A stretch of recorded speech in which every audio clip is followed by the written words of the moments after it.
Seekor buaya bernama Rizka rupanya memiliki hubungan yang tak biasa dengan warga muara Sungai Guntung, Bontang, Kalimantan Timur bernama Ambo.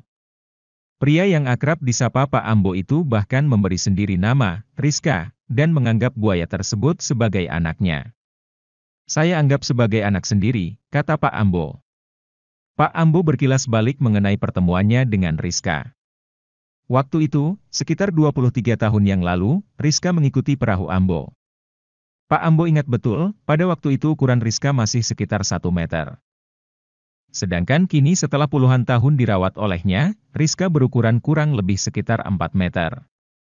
Mula-mula ia muncul dan mulai mendekati saya, dalam hati saya pun berkata, "Kok ada buaya di samping perahu saya?" Lantas buaya itu saya panggil, dia pun datang mendekat. Akhirnya saya beri makan hingga sekarang, tutur pria kelahiran tahun 1964 tersebut. Sejak kali pertama bertemu dengan Rizka, Pak Ambo telah merasa memiliki ikatan batin dengan buaya tersebut. Tak seperti hewan buas lainnya. Rizka malah terkesan jinak dan akrab dengan dirinya. Hal itu yang membuat Pak Ambo menganggap buaya itu sebagai anaknya dan kerap memberinya makan. Saya sendiri sebenarnya juga merasa bingung, kenapa kami bisa begitu dekat. Tapi menurut kami, orang Sulawesi pasti ada hubungan keluarga kami dengan buaya. "Kenapa dia jadi jinak begini?" kata dia. Bahkan, kata Ambo, seperti anaknya sendiri, Rizka selalu kembali jika ia panggil.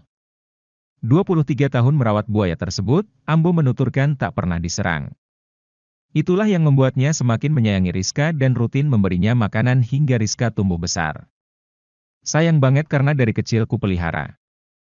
Sering saya elus-elus.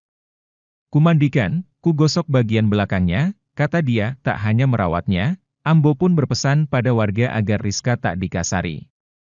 "Jangan kasar. Jangan dimain-mainin. Jadi kadang nelayan habis melaut beri makan ikan."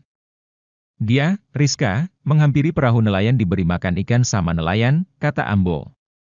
Pernah suatu kali, Ambo terpaksa harus pergi merantau dari kampungnya ke Samarinda selama 2 tahun.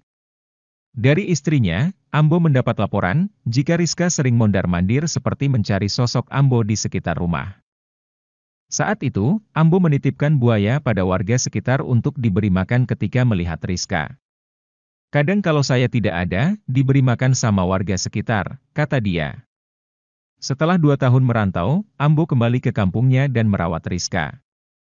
Bahkan kini warga pun banyak yang datang mengunjungi dan membawa makanan untuk Rizka.